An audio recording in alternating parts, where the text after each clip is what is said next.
Mes chers compatriotes, bonjour, bonsoir, selon l'endroit où vous vous trouvez pour suivre cette communication du 1er avril 2024. En tout cas, ce n'est pas un poisson d'avril tout ce que je veux dire dans cette communication. Je suis Armand Mondiouno. Je viens devant vous pour rebondir sur la spoliation des terres bantoues en cours. Alors, sur cette situation, je pense que nous avons déjà réagi, nous, au collectif de défense des terres bantoues, mais malheureusement, nous n'avons jamais été suivis.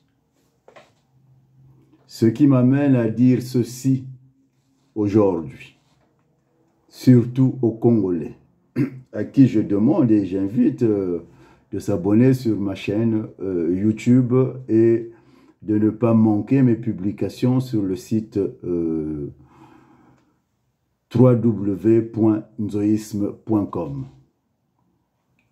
Les Congolais se prennent pour des hommes alors qu'en réalité, ils ne sont que de sexe masculin.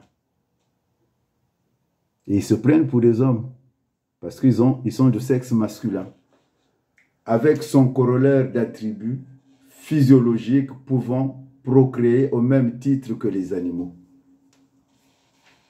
C'est des hommes,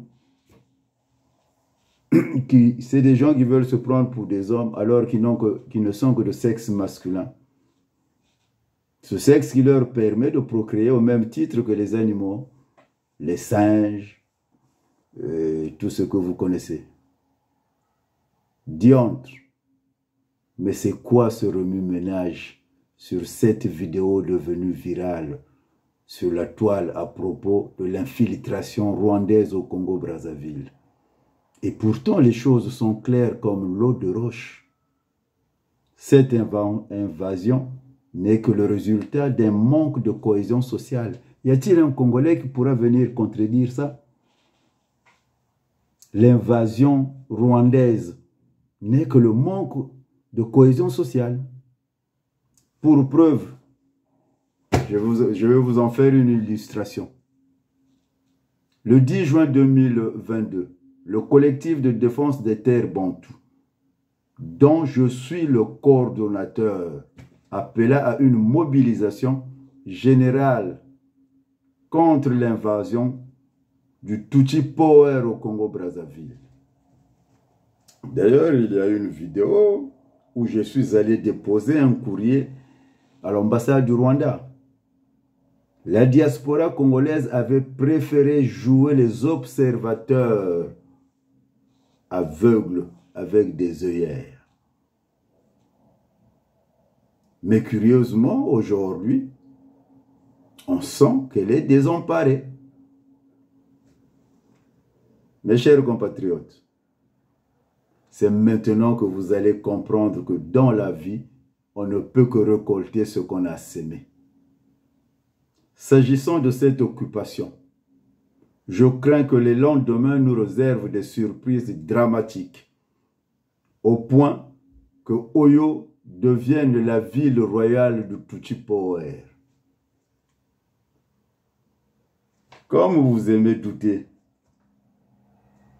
libre à tout Congolais. Mais souvenez-vous, quand Kikingeso organise des manifestations culturelles là-bas, il oublie qu'il y a Roga Roga et il va nous inviter Inosbi, la messe est vraiment dite. Notre malédiction est lorsque le sage nous montre la lune, nous ne regardons que son doigt. Voilà ce qui est notre malheur, chers compatriotes. Nous avons toujours un train de retard. Or, la politique, c'est de l'anticipation. Il faut savoir interpréter le geste de l'adversaire et le dévancer. Nous sommes toujours dans la défensive. Et nous sommes dans la défensive parce que nous faisons de l'autoflagellation. On ne peut pas donc resserrer les rangs et être dans l'offensive. Pourquoi est-ce que nous nous plaignons et que Sassou, lui, ne se plaint jamais? Nous nous plaignons à tout moment, mais Sassou ne se plaint pas. Le jour où la réponse est simple, parce que lui, il a un train d'avance. Le jour où cela sera compris, les choses changeront à la minute qui suivra. Pour l'instant, nous n'avons que des larmes pour pleurer. Beaucoup viendront me dire, oui, je fais quoi? Mais moi, je ne suis pas Jésus-Christ. Hein. Moi, je ne suis pas Jésus-Christ. Tant que nous ne travaillerons pas pour une cohésion sociale, n'attendez rien de moi que de faire ce que je fais. Ma communication s'arrêtera par là. Ça ne sert pas de pleurer. Et je vous ai dit où se trouvera la capitale royale du Tutsi Power. Continuons à jouer. Même ceux qui pensent qu'ils sont avec ce pouvoir, qu'ils sont des doux, d'Oyo. Le jour qu'ils apprendront que Oyo avait été aussi vendu comme les terres qui sont vendues au sud. C'est là où nous aurons tous compris que nous étions dans un piège. J'en ai terminé. Que Dieu bénisse le Congo et qu'il touche les cœurs les plus durs.